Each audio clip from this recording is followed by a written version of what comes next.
Pluriel, la radio du Mondial des métiers. Toujours sur le Mondial des métiers, pour Radio Pluriel, nous continuons la découverte des différents secteurs professionnels qui sont représentés sur le salon. Après la plasturgie et un apprenti qui est venu nous parler de sa spécialité, nous recevons maintenant deux professionnels qui sont chargés de former les jeunes et puis aussi de leur proposer des débouchés. Nous recevons monsieur Jean-Marc Manillet, et qui est enseignant dans une maison familiale rurale. Une maison familiale rurale, je précise à tous nos auditeurs qu'il s'agit de centres de formation d'apprentis qui sont implantés en zone rurale. Et monsieur Loïc Morel, bonjour, qui est chef d'entreprise dans le concessionnaire de matériel agricole. Tout à fait. Et qui emploie bien entendu des personnels assez variés dans les différentes fonctions de l'entreprise, notamment des jeunes qui ont été formés à la maintenance des équipements, des matériels et véhicules qu'ils revendent. Maison familiale rurale de Saint-Martin-en-Haut ? C'est ça, dans les Monts du Lyonnais. Dans les Monts du Lyonnais. Et le réseau des maisons familiales rurales dans le département du Rhône est très coordonné, avec une spécialité par établissement, une ou deux spécialités. C'est ça, 11 MFR sur le département, avec une multitude de métiers représentés. Ça va des métiers du bois, du commerce, de la mécanique bien évidemment, du bâtiment, etc. Tous les métiers artisanaux.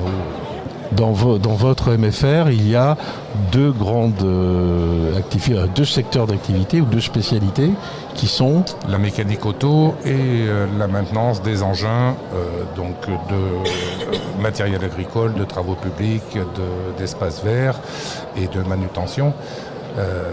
Et je travaille dans la filière engins.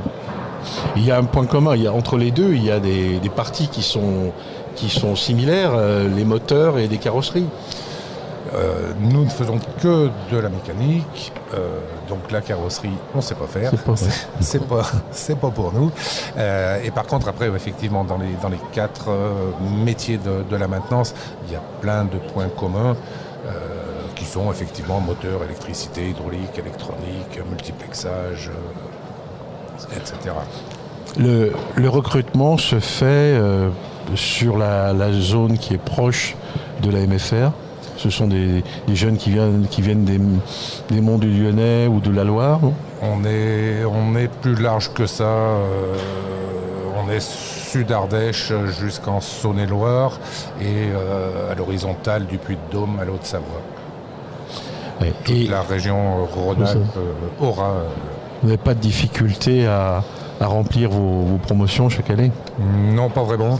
Pas vraiment. On a plus de mal à fournir des jeunes professionnels aux concessionnaires, au réseau des professionnels avec qui on travaille, donc en apprentissage. Pour nous, le remplissage, non, il n'y a pas de problème de ce niveau-là. On pourrait en former bien davantage de gens pour alimenter la demande de la profession. Ça, c'est intéressant à savoir. Pour tous les jeunes qui sont à la recherche d'une filière professionnelle qui embauche à la sortie, la vôtre vous peut garantir au moins un emploi pour les éléments de valeur, ceux qui ont suivi normalement la formation et qui ont le CAP. Ou le bac pro. Ou le bac plutôt pro. Le bac pro. Alors, au niveau des professionnels que nous on représente, je suis membre du CEDIMA, donc le syndicat des distributeurs de matériel agricole, et concessionnaire donc d'une marque bleue et jaune que je ne citerai pas là. Que tous les spécialistes des zones rurales doivent connaître. Exactement, on a cette grande chance dans le matériel agricole d'avoir des métiers, des débouchés surtout. On recrute plus de 5000, on a un besoin de plus de 5000 postes tout de suite, partout en France. Et ça, c'est très peu connu. On a du mal à attirer des gens, alors qu'on a des métiers fantastiques. On a des écoles pour former, soit en apprentissage, soit à plein temps. Et on recrute chaque année soit des vendeurs, soit des techniciens, des mécaniciens, à l'intérieur comme à l'extérieur, puisqu'on a la chance d'avoir des métiers où on peut travailler dedans ou dehors, aller sentir la lavande quand il fait beau, aller dans les champs quand il fait très beau. Si l'hiver il fait froid, on peut travailler aussi à l'intérieur. Et clairement, on n'est pas assez connu. Et s'il y a des mamans et des papas qui ont leur fils ou leur fille qui ne sait pas trop quoi faire et qui cherchent un emploi et une formation où il y a des débouchés, on vous assure qu'en matériel agricole, il y a des débouchés, et des vrais débouchés. C'est pas contradictoire avec l'idée qu'on se fait de l'évolution de l'agriculture et la disparition des exploitations? Ça veut dire qu'il y a un taux de mécanisation qui augmente. Et tout à fait, il y a un taux de mécanisation. En fait, il y a une évolution de toutes les entreprises. Nos agriculteurs grossissent, tous, plus ou moins, se spécialisent aussi. Donc on a, nous, besoin de spécialistes maintenant. On cherche dans nos entreprises des CAP bien formés qui peuvent faire un bac pro. Ce qui nous manque cruellement, ce sont des BTS. Il nous manque des bacs pro et des BTS. On cherche vraiment des techniciens de haut vol. Maintenant, dans un tracteur, une machine à vendanger ou une moissonneuse, il y a plus d'informatique embarquée que dans beaucoup d'automobiles, voire que dans l'aviation. Donc on a vraiment besoin de spécialistes capables de gérer du numérique, gérer du diagnostic. Et on a souvent cette image qui reste vraie, et heureusement qu'il y a de l'huile, il y a de la graisse bien sûr, mais on a besoin de plein d'autres domaines de la maintenance.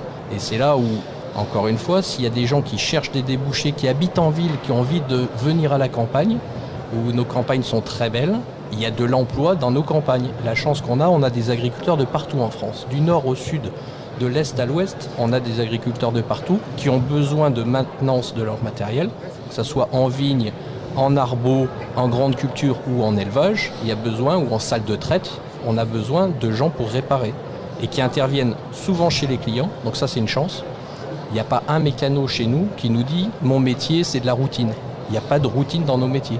On a cette satisfaction, on dit souvent un peu comme ceux qui regardent Dr House, le médecin, le fameux médecin qui diagnostique très vite et qui arrive à guérir ses patients. Nous, c'est pareil, un mécanicien qui intervient sur une machine à vendanger ou sur une moissonneuse, il arrive, c'est en panne, il repart, ça fonctionne.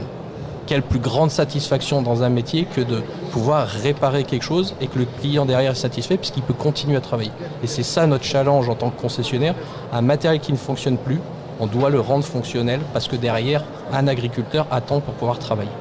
Monsieur Manillier, vous formez des jeunes jusqu'au bac pro. C'est largement suffisant. Enfin, la demande du secteur professionnel, elle se porte notamment sur les bacs pro. Ils sont employables. Oui. Vous leur apprenez des techniques, de la technologie, mais et l'intuition qui permet de savoir réparer un peu n'importe quel équipement, ça, c'est quelque chose d'inné ou que vous leur apprenez ? Pour moi, c'est quelque chose, c'est l'expérience. Et l'expérience, les apprentis, donc des jeunes en contrat d'apprentissage, en alternance, commencent à construire leur expérience dans les entreprises. Beaucoup plus que dans l'espace un peu artificiel qu'est l'école. Quand ils sont à l'atelier, ils sont pris comme des mécaniciens en devenir et ils commencent à construire leur expérience professionnelle. Et ce qui est intéressant, c'est que vous n'avez pas trop de difficultés à trouver des débouchés, puisqu'il y a un partenariat très resserré avec les entreprises de la branche. Les centres de formation sont au service des entreprises. Merci messieurs, et c'est très rassurant, très réconfortant d'apprendre ce que vous nous avez dit sur l'état de ce secteur professionnel. Venez chez nous, il y a de l'emploi. Voilà. Merci. Merci, au revoir.